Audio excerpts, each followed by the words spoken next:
The last time these two clubs played, there were two different head coaches, different colored sweaters, and a vastly different score when it was all said and done. Good evening, everybody, and welcome to Club Ice Hockey at Indiana University, live this evening from Oxford, Ohio at the Steve Cady Arena inside the Goggin Ice Center. I'm Sam Wexler on the play-by-play, and alongside me is my assistant extraordinaire, Garrett Drake. Garrett, these two teams are both strong coming in early in the season, but the difference in scoring is very apparent right out the gate. Yeah, Miami. From what is a little bit less than a sold-out crowd here at the Cady Arena, the premier rink in the TSCHL. We're ready for action. It's Indiana on the road against the Miami RedHawks. Indiana 4-2. The RedHawks yet to lose, 7-0. The Cream and Crimson in red sweaters and red pants headed from left to right on your screen. And the Miami RedHawks in white sweaters with red bottoms from right to left. Chambers held up behind the net as Hank swivels his head to try and find the puck. In the far corner to Jeremy, he's looking for options. Back into the trapezoid to Chambers.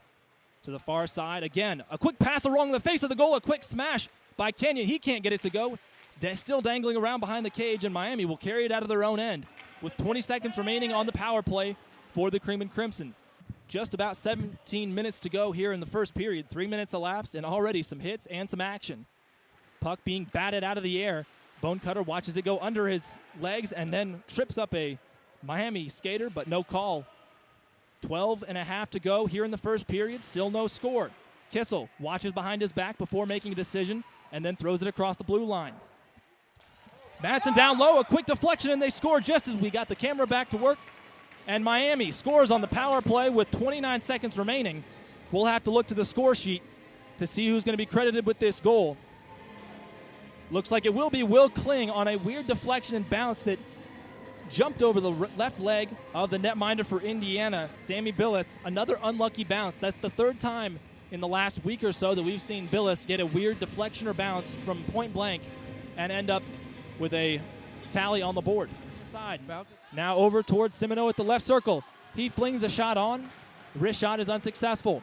Quick pass to Barrett McDaniel. He throws a shot just wide of the cage. Scooped up by DiLorenzo. And that'll be how the first period comes to an end. And if you're Indiana, you have to feel somewhat confident about your play in that period. You avoided giving up a goal on 2 straight 5-on-3 power plays for the RedHawks. And considering you're only down 2 goals to a team with a very strong lineup all the way top to bottom.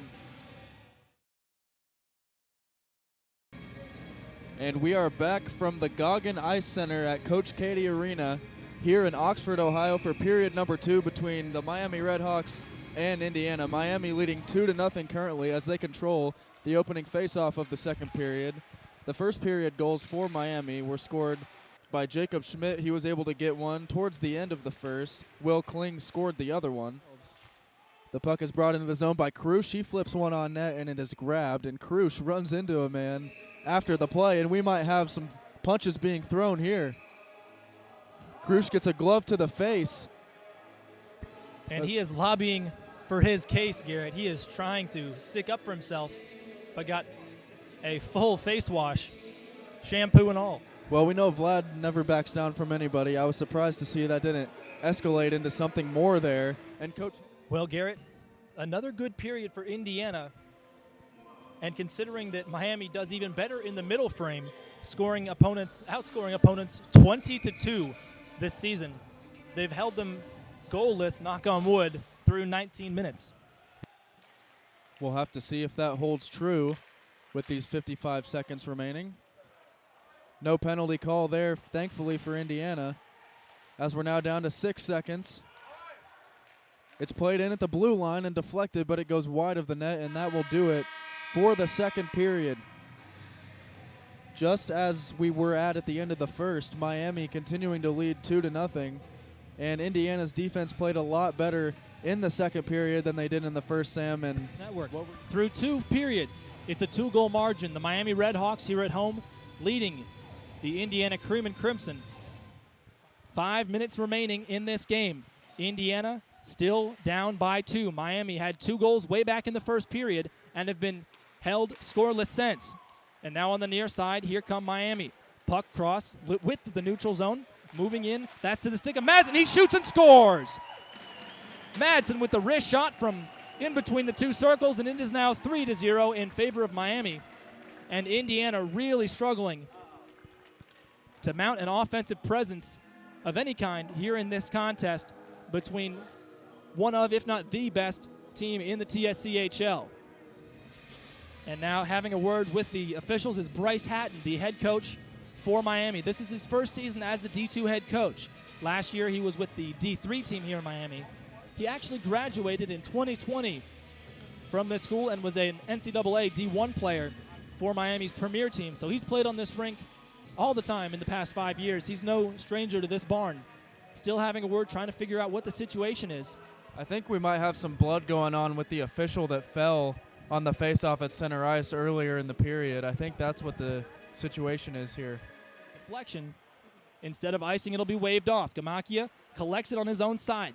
Now over to the near side to Schmidt and right in his front of his bench. Kenyon poke checks at it just as we talked about him. Here's a pass right in front of the circles. Now 30 seconds to go. Indiana still in their attacking zone but can't mount an attack. Line change as Bonecutter slowly makes his way over toward the Indiana bench. Chasing it down from behind is McKay. Icing will be called with 20 seconds to go. And at this point, it looks like Miami will gain the upper hand in the first of these two games. 3-0 the score. Indiana trailing to the Miami RedHawks here in Oxford. A quick wobble of the puck sends it right past Billis. 5 seconds to go. DiLorenzo holds it on his own side and flicks it toward Hanks, who scoops it up like a middle infielder in baseball. And the clock will stop with 1 second to go. Now they run the clock, and this one's over. 3-0 the score. Miami RedHawks win their 8th game of the year and advance to 6-0 in Tri-State Collegiate play. Hanks again pitching a complete game shutout. He played all 60 minutes of this contest as the handshakes take place at center ice. And Garrett, you have to think that these two teams will be chomping at the bit to go at each other tomorrow afternoon. For Garrett, I've been Sam Wexler on the Indiana Hockey Broadcast Network. Final score, Miami 3, Indiana 0.